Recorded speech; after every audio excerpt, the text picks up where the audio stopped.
I'm Dr. Vincent Baycoat. I teach theology here at Wheaton and direct our Ethics Center. Welcome to Friday afternoon. And our first speaker this afternoon is Martin Akkad.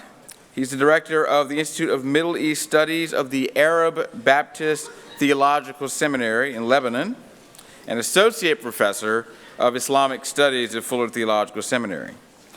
Dr. Accad received his MPhil and PhD from Oxford, and he's the author of multiple articles and topics including Christian-Muslim relations and dialogue, Islamic studies, contextualized hermeneutics, and Middle Eastern Christianity. Dr. Akkad is dedicated to bringing about positive transformation in thinking and practice between Christians and Muslims in the Middle East and beyond. Please join me in welcoming Dr. Martin Akkad.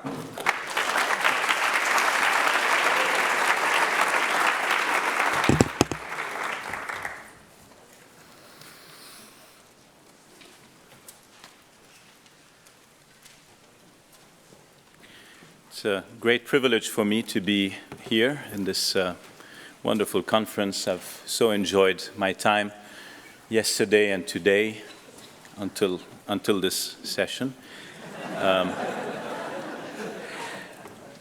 And I thank you all for coming and for being interested in the global conversation about theology.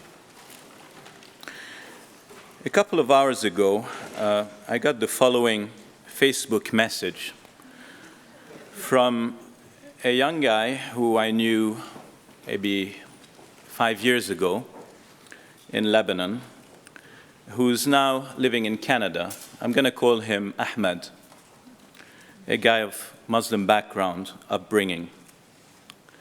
Things are really going down the hill with me.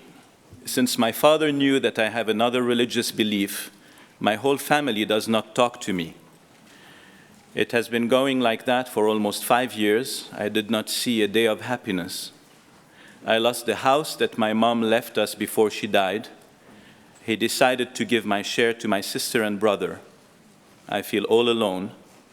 A lot of bad ideas are coming to me, and I wish sometimes that God can take me. I don't know how long I can last. I'm miserable in Canada. I wish I can come to Lebanon, but I have nobody there. I don't know what to do. I'm stuck. I'm sorry I'm talking to you like that, but I'm so down, so down.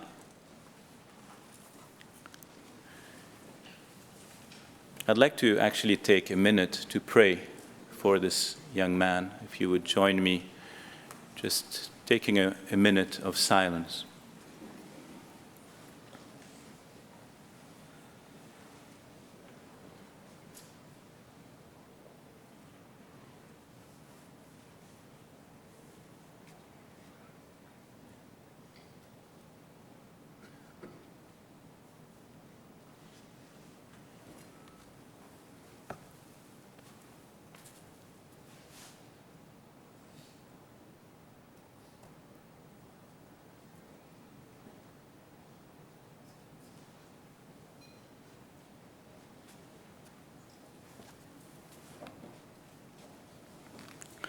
These are the sorts of challenges that Arab Middle Eastern theologians are having to deal with and are going to have to deal with and are not dealing with in a way that is appropriate. I must admit I was a little bit jealous to listen to what's happening in Asia, in Africa, in Latin America. You actually already have a theological tradition in modern times. You have a conversation going about theological issues. When I was asked to prepare for this paper, I really was in quite a bit of turmoil, not knowing where to start, how to deal with the topic, because we don't have what already exists in many parts of the non-Western world today. But maybe the ability to survey what does not exist is a first positive step towards motivating people who can begin this conversation. I too have tried to follow the instructions for the paper that was sent to us. So I spent quite a bit of time trying to analyze data to find out what is being published by Christians in the Arabic Middle Eastern world, Arabic-speaking Middle Eastern world. And although normally I'm much more comfortable with the last third of the sort of topic where we need to make recommendations and, or develop a Middle Eastern Arab theology, I had to really work hard on the data about what exists. So much so that I had not a lot of time to spend on the final third of the presentation. However, I did spend last night finishing that off, and I'm going to take about 10 minutes to survey sections 1 and 2, which is basically an overview of what is and has been published, and then a little bit of analysis of that, of which exists. And then I'll leave about 25 minutes to half an hour for recommendations and trying to think through what is needed to build for the future. And in order not to bore you with a lot of data, I've actually, my wife helped me develop some, cool graphs and things like that. So three sections to my presentation today. First, a general overview of Arab Christian publishing in the Middle East, and doing that, I felt almost like I was doing a survey of publishing houses rather than theology. Secondly, a quick assessment of general trends in the theological writing of three traditions, namely the Protestant, Catholic, and Orthodox. And I use these terms broadly, so Catholic includes Maronites and Greek Catholic and Syriac Catholic, and if you're familiar with our 18 or 19 denominations in Lebanon, you would know what I'm talking about. And then the Orthodox includes many different traditions, including the Coptic Orthodox. And thirdly, just a reflection towards the Middle Eastern evangelical theology. First, then, a general overview of Christian publishing. I was fortunate to be able to benefit from quite an extensive work piece that was initiated by the Middle East Council of Churches in the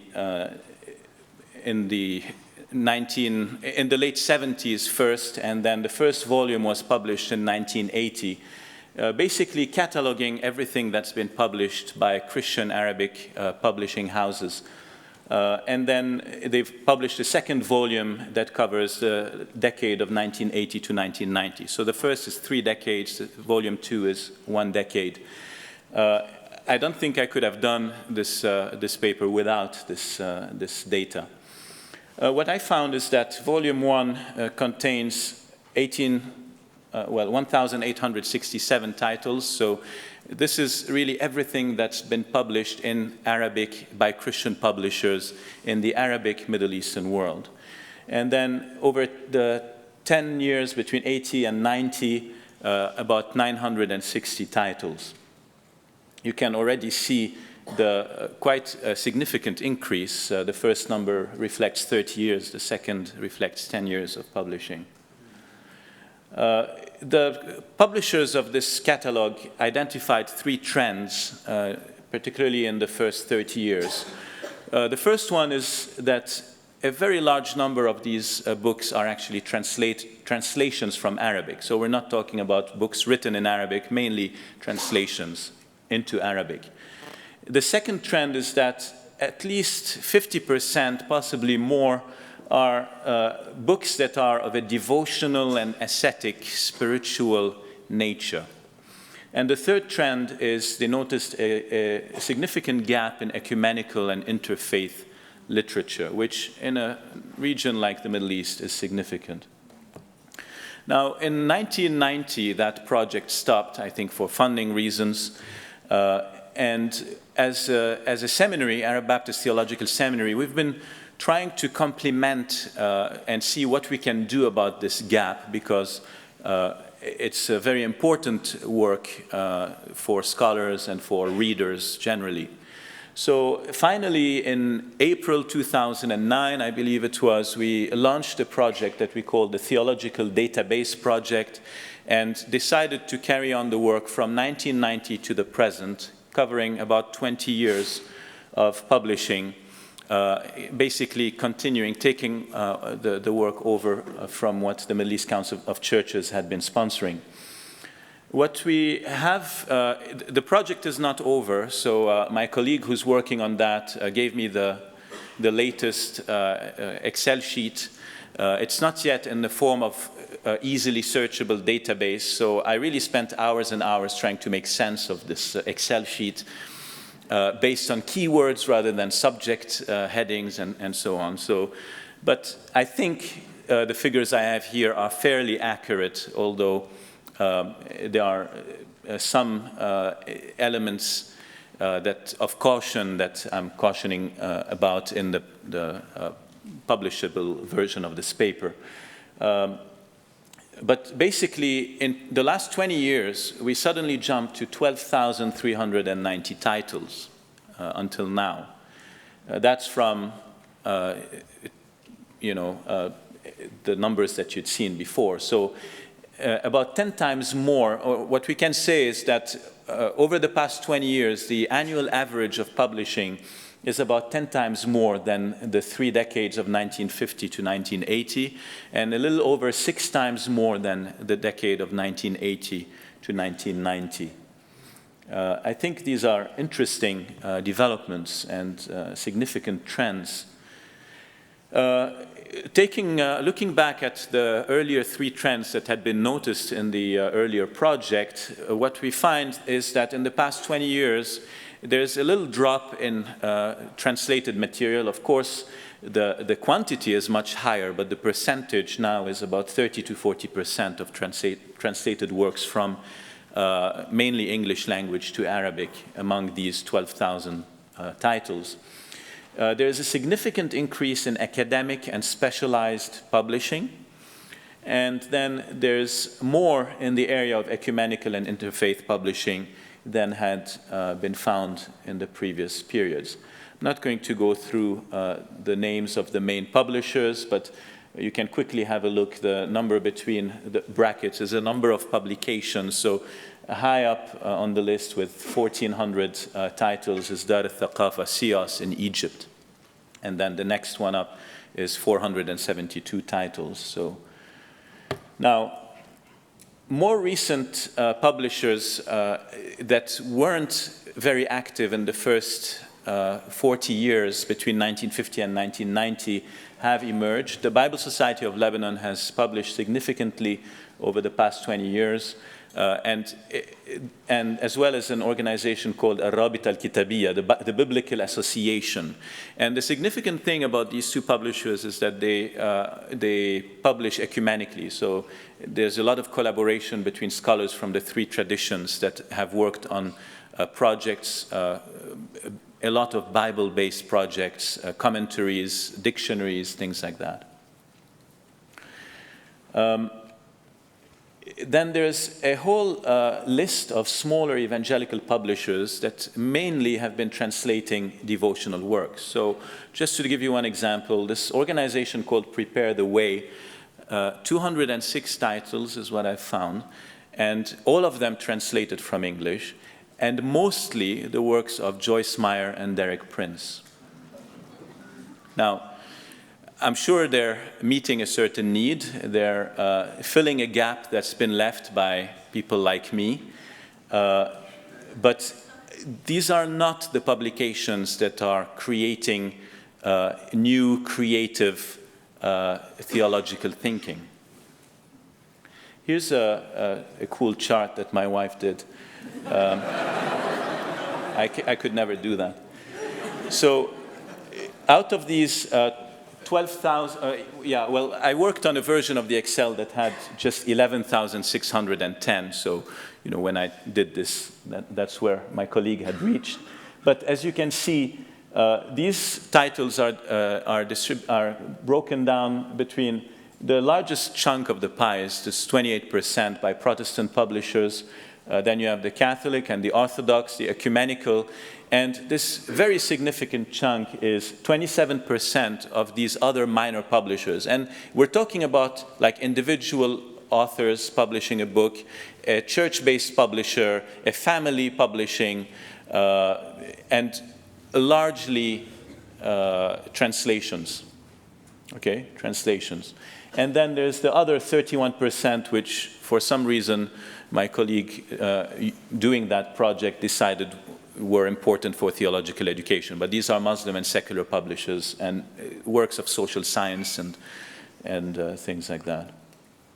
If we take just the Christian publishers, the major Christian publishers, here's the breakdown. So between the three main traditions as well as the ecumenical one, this covers 4,970 titles out of the 11,610.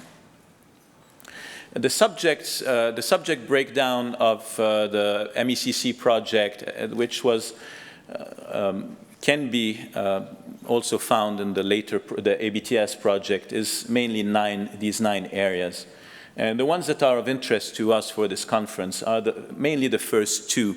But again, another chart here that looks at the first three. So Bible, doctrine, and then Christian education and ethics. And here you can see the breakdown of the portion for each topic, each of these three topics in the first, second, and third period that we're looking at. They're strikingly similar. There's an increase in Christian education and ethics in the last period. But otherwise, there's quite a bit of similarity between the last two periods. Assessment of general trends.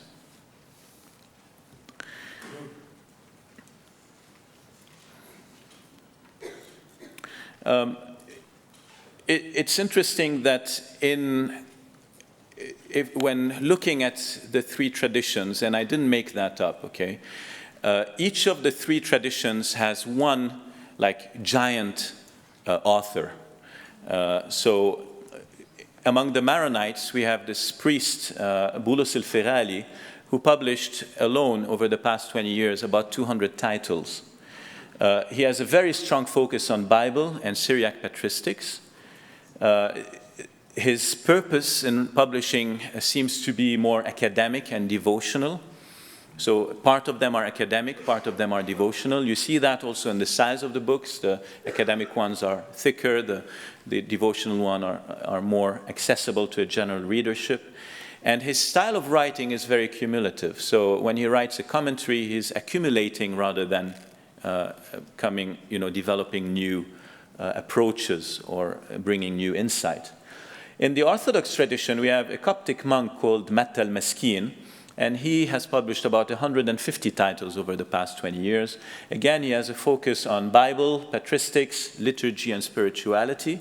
The purpose of his writing seems to be mainly pastoral and devotional, and his style is more mystical and traditionalist. So a lot of patristic authors are brought in. It's an accumulation of tradition. Those of you who are familiar with a patristic style of writing, there's a value in accumulating tradition rather than innovating.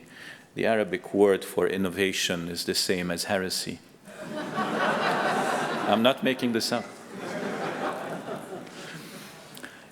In the Protestant camp, the giant author is Makram Najib, an Egyptian Presbyterian, pastor and teacher at the Evangelical Theological Seminary of Cairo.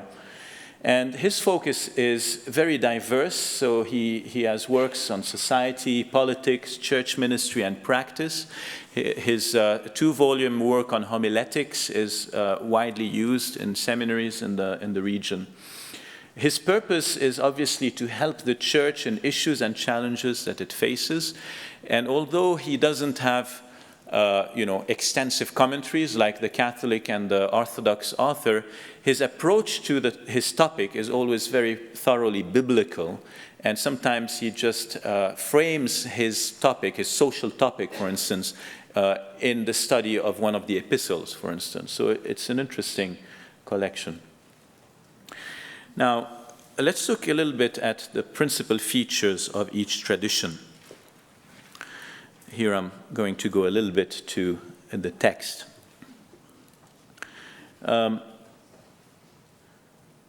If Protestant publishers can claim the larger portion of the pie in the area of Bible and theology, it should be pointed out that quantity does not necessarily reflect quality. In retrospect, if the translation of popular Christian literature from the West turns out to have been an obstacle to the emergence of new, creative, and context-relevant theological thinking, then the Protestant tradition would also be the one most guilty of that offense. Globally, Protestants have been very active in putting out literature to educate and disciple young Christians about basic principles of faith, to assist them in their personal devotional life, and to help them address the common challenges of life through self-help types of books. On the other hand, they have done this extensively through the translation of the works of popular American authors, dealing extensively with such topics as leadership, self-help, spirituality, and what one might call light theological topics. They have also published some good academic resources for the study of the Bible and theology, but these too are mainly translations of Western scholarly works. When it comes to scholarly works written directly in Arabic, with a few exceptions, these seem to be largely the publication of class notes by seminary professors, often not even through professional publishers. So, for instance, our program at ABTS is taught all in Arabic, and many of our textbooks are just photocopied class notes of professors. That's the reality of theological education at that point of history in that region. It must be said, however, that this is beginning to change. It's perhaps due to the fact that several regional Protestant seminaries have now been around for several decades, and a number of Arab Protestant scholars are beginning to retire and to publish the fruit of their life's labor because they didn't have the time to do it while they were actively teaching. Some of it is actually of very good quality. Catholics, on the other hand, seem to have been better at producing scholarly theological works in the Arabic language. Tongue-in-cheek Protestant comment, maybe that's because they don't have to worry about, a wife and children. In the sense that they have time on their hand. Who wants to write when you can actually sit with your wife and child? Whatever the reasons, Catholic publishers seem to be one step ahead of their Protestant counterparts in that a large portion of what they publish is directly written in Arabic. However, when one studies these works, one notices that a large portion of what is written is cumulative rather than analytic and innovative. The major influencers are European theologians rather than Americans. The sources are in French, German, and Italian rather than the English language. But they are more like a good quality master-level paper than a PhD-level dissertation with innovative ideas. This is nevertheless one step beyond translation, and it would seem a crucial step in the growth and development of original creative thinking. When we come to the Orthodox, they seem to be the trailblazers of theological writing in Arabic during the modern period. There seems to be much less influence from the West on their writings. What might reproach many of them, however, is their somewhat esoteric rather than critical academic approach to theological thinking. Many of their writings are steeped in the patristic tradition, an accumulation of centuries of traditional theological thinking, but they lack the more needed insight for today.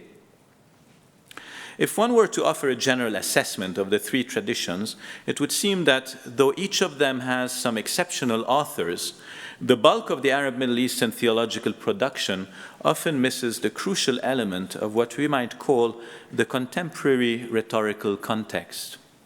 The result is a Protestant theological discourse that is largely a mental translation of Western and particularly American thinking, Catholic theology that often feels like a paraphrase of European thinking, and Orthodox theology so steeped in the patristic tradition that it misses the most influential factors of contemporary Arab culture. And we move to the third part of my presentation. It may be wise not too quickly to deplore the abundance of translated Western Christian books into Arabic and the rarity of books written originally in Arabic by Arab Christians. History indicates that a very significant philosophical tradition can actually emerge out of translation movements. The journey of Greek philosophy and science from its original Greek language to Arabic via Syriac and then into Latin and finally into modern European languages is a fascinating and by now a well-documented one. One could argue that no creative and innovative Arab Middle Eastern theological tradition will emerge in a vacuum, but that a massive translation movement might need to precede it. The translation of the works of Greek science and philosophy, in particular the philosophical work of Aristotle into Arabic, which began in the 8th century, was the necessary foundation for the emergence of the great Muslim philosophers from Al-Kindi, Al-Razi, and Al-Farabi in the 9th and 10th centuries, all the way to Ibn Sina and Ibn Rushd in the 10th, 11th, and 12th centuries, respectively. Al-Farabi, one of the greatest of these, was taught Aristotelian logic by the Christian priest Yohanna bin Haylan. The role of Syriac Christians in stimulating this translation movement was instrumental. Some portions of the Greek corpus had already been translated into Syriac before Islam, so when interest in this tradition began to emerge at Bayt al-Hikmah, the House of Wisdom, established by Caliph al-Ma'mun in the early 9th century Baghdad, Syriac Christian intellectuals were the natural agents for the task of transmitting this knowledge into Arabic. Indeed, the translation of philosophical language from Greek directly into Arabic was an arduous task. Transferring it from another Semitic language such as Syriac was much more straightforward. The name of Hunayd bin Ishaq in the 9th century is the one most closely associated today with this translation process. From Arabic, the Greek corpus then made its way back into Latin via the Islamic presence in Andalusia, Spain, stimulating, some would say, the European Renaissance after much of that material had been lost in the West through war and negligence. It's now thought that were it not for this translation journey, much of the Greek scientific heritage would have been lost. The intense interaction that was triggered by this cross-cultural and cross-linguistic exchange, one could argue, was also at the root of the emergence of an Arab Christian tradition in the context of Islam. At the dawn of Islam, Christians of the East expressed their worship, theology, and exegesis in Greek, Syriac, Coptic, Armenian, and other local languages. After political control of the region changed hands from Greek Byzantium and Persian Sasanians as early as the first few decades of the Arab conquest, however, Eastern Christians continued to use their religious, quote-unquote, languages for quite a while. It is the gradual cultural exchange described above that stimulated these Greek, Syriac, and Coptic Christians gradually to adopt Arabic as their ecclesiastical and theological language. Despite the fact that there were Arabic-speaking Christian tribes in northern Arabia long before Islam made its appearance, such as the Ghassanids or the Ghassasina in northwest Arabia and the Lahmid Arab Christian tribe in the northeast, their liturgical language had nevertheless been primarily Syriac. It's only after Middle East Christians adopted Arabic as their language of religious expression that we can begin to speak of an Arab Christian tradition, somewhat the way that MacIntyre would use the word tradition. There is, however, a flip side to that phenomenon. Very soon, Christians in the Middle East had to try and explain their understanding of God, Christ, and other complex theological concepts to their new Arab masters, using the lingua franca of the conquering empire. This new Arab neighbor came from a far more pragmatic tribal culture with little intellectual sophistication. It would take a while until the emerging Middle Eastern society would develop a certain level of cultural homogeneity, and until then, as I have shown elsewhere, the sort of Christian discourse that developed in Arabic tended to be apologetic and defensive in nature, rather than constructive and assertive. The hermeneutical context in which the Arab Christian theological discourse had to develop in its early days was perceived as mostly hostile to the complex jargon that had developed in the Church's language about God and Christ over the past few centuries. It's almost as though the emerging Arabic-speaking Church had been thrown 400 years back before the Chalcedonian developments to the era of the Arian and Ebionite controversies, and the new linguistic tools available to Arab Christians were far from adequate at that stage to perform the job. To a large extent, these powers are still at play today in the Middle East. But instead of the defensive and reactionary discourse about God developed in the early stages, an important segment in that church today seems to have opted for escapism. Some have adopted a Western-styled theological discourse. Others have escaped into an esoteric and traditionalist discourse, and yet others have embraced a self-help agenda that follows the latest popular trends of the Western Church. These are safer routes than the reactionary discourse, but they are out of touch with the realities on the ground. To conclude this section, let's focus a little bit on the Protestant segment of the Arab Church and adopt a constructivist approach.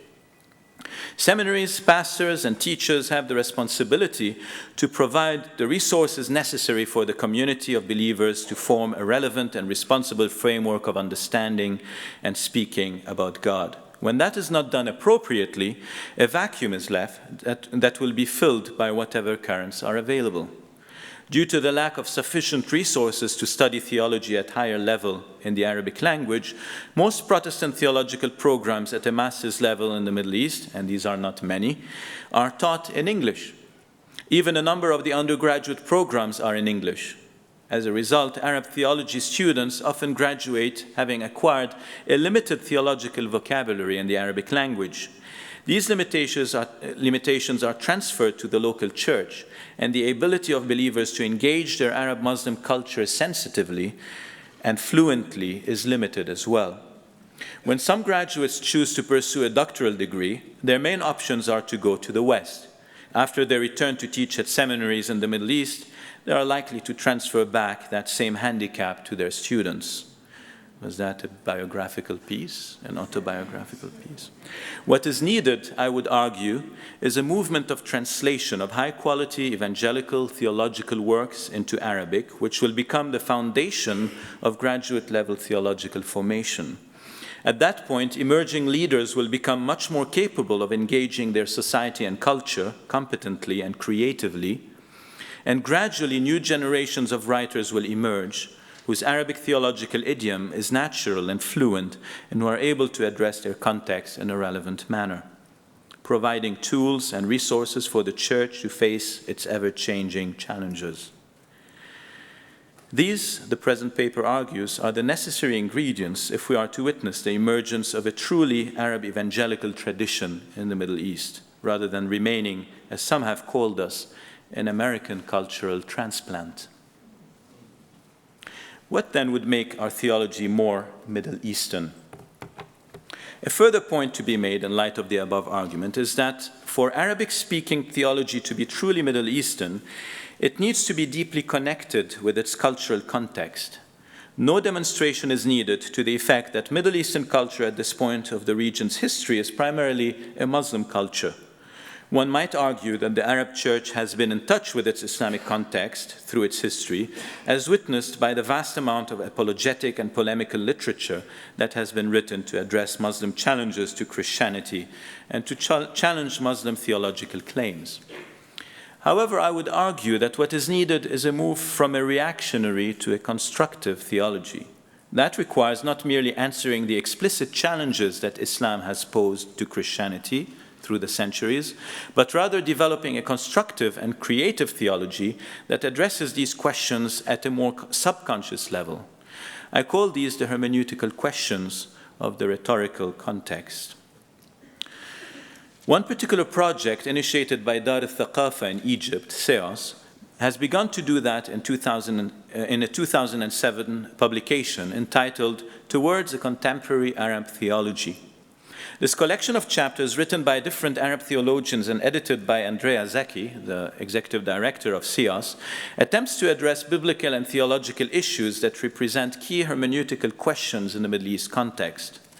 Out of the 8 chapters that constitute the volume, half of these are directly connected with the question of Israel.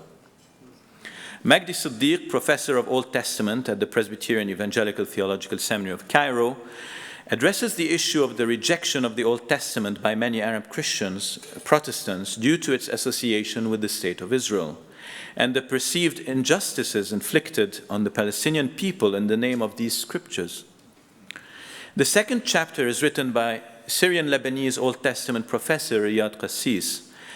He deals with the issue of covenant, elaborating on the Reformed and the dispensationalist schools, and leads into a discussion of the implication of these views on our understanding of the land and consequently of the Palestinian issue.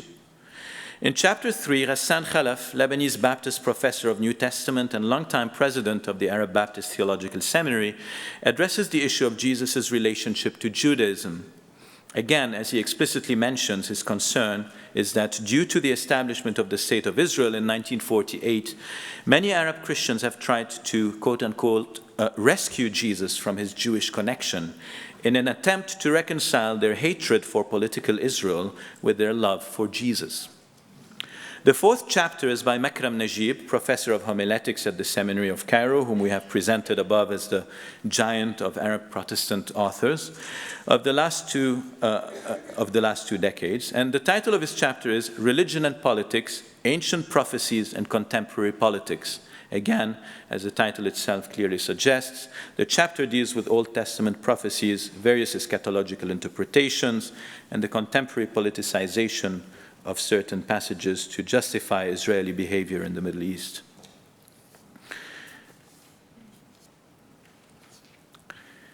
This collected work is no doubt a first in its genre for Middle Eastern theology. The Palestinian issue and the State of Israel clearly stand out as the object of great concern.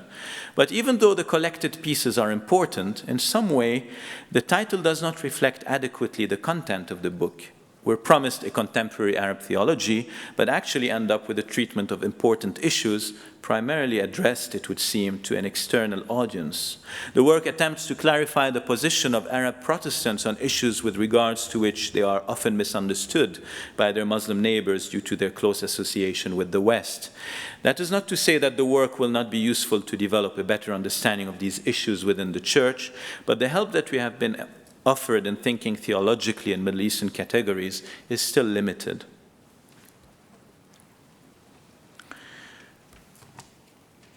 What would make our Arab evangelical theology more evangelical? The word evangelical in the Middle East carries with it some very unique connotations. To begin with, the word Injili, as the word is in Arabic, the word is closer to the way it is used and understood in Europe than the way it is used in the US, in that it's more a denominational rather than a theological category. Furthermore, in several Middle Eastern countries, the word carries with it political connotations. A so-called Supreme Council of the Injili churches in Syria and Lebanon gathers under its umbrella all of the various Protestant elements of the church. Any non-Catholic or non-Orthodox Christian group without official recognition by the Supreme Council is not legally recognized by the Lebanese state. This is an extension of a socio-political categorization called the Millah, which was imposed on all religious groups by the Ottomans and inherited from that era. This socio-political reality, born out of history, carries with it some very serious implications regarding the way that we define ourselves as church and as Christian in the context of the Middle East. As we have been forced into a heavily institutionalized political category, we need to be all the more intentional about breaking out of that imposed identity when we are theologizing. Karl Barth writes about the revelation of God as the abolition of religion, about religion as unbelief. How do we express that we belong to Christ, the supreme deconstructionist of institutional religion, when our very legal existence is dependent on our affiliation to a religious institution? When a Muslim identifies me as a Christian, there are all sorts of ethical, social, and political connotations that are assumed, ones that are largely unhelpful to the gospel. In those conditions, how do we strip the gospel of such heavy dress of ethnocentrism and exclusion? If we come back to the importance of the hermeneutical context, the socio-political reality of the Middle Eastern Church may well require that we equip ourselves with a very strong theology of incarnation. We have a powerful model in Jesus, whose context in the gospel was not completely unlike the one of the church in the Middle East today. He too lived in a society where religious belonging was essentially assimilated into ethnic identity. His encounter with Nicodemus in John 3 is very enlightening. Nicodemus was a righteous Jewish leader who believed that salvation came to the Jews by virtue of their being from the seed of Abraham. Jesus presented a powerful challenge to this assumption when he said, "No one can see the kingdom of God unless they are born again." As Nicodemus is at loss before that statement, Jesus adds, again deconstructing ethnocentrism, "Flesh gives birth to flesh. Understand, those born of the seed of Abraham are not, for that matter, necessarily born of God. But the Spirit gives birth to spirit." To the Samaritan woman in John 4, he says, "God is spirit, and his worshippers must worship in the spirit and in truth." Arab evangelical theologians in the Middle East need to dissociate themselves from the idea that their belonging to a Protestant socio-political reality has anything to do with their spiritual identity of belonging to God in Christ. This has powerful implications for the Middle Eastern Church's presence and mission in its Muslim context.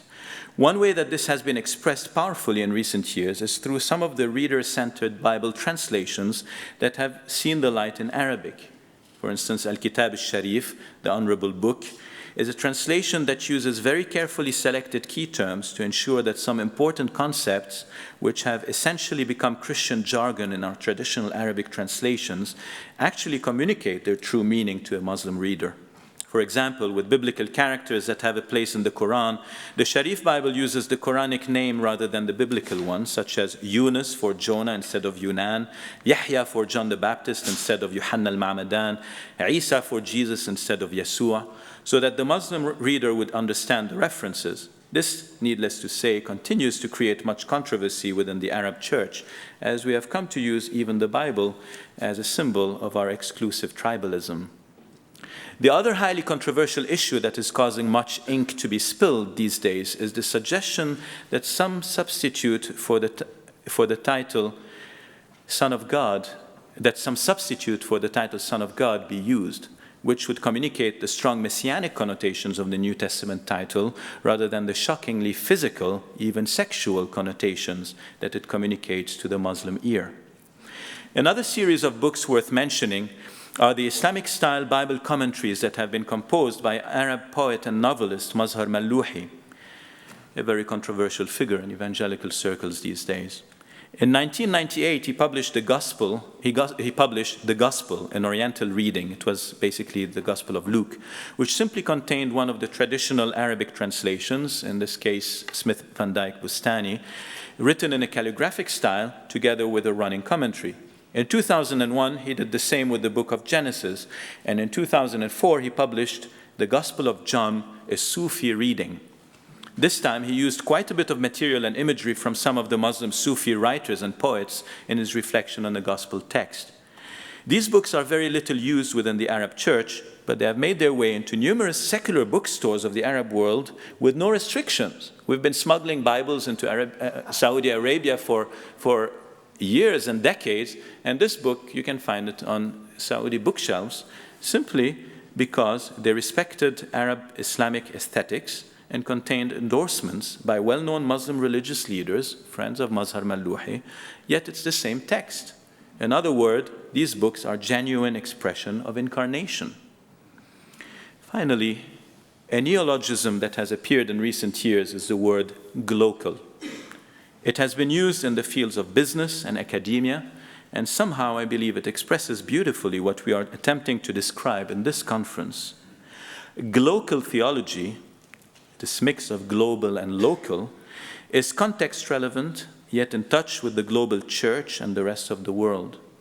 An Arab Glocal Theology will be a theological tapestry that is able to weave together global theological training and thinking with a fluid Arabic theological idiom resulting from a vigorous translation movement and a sharp connectedness with its largely Islamic hermeneutical context and questions.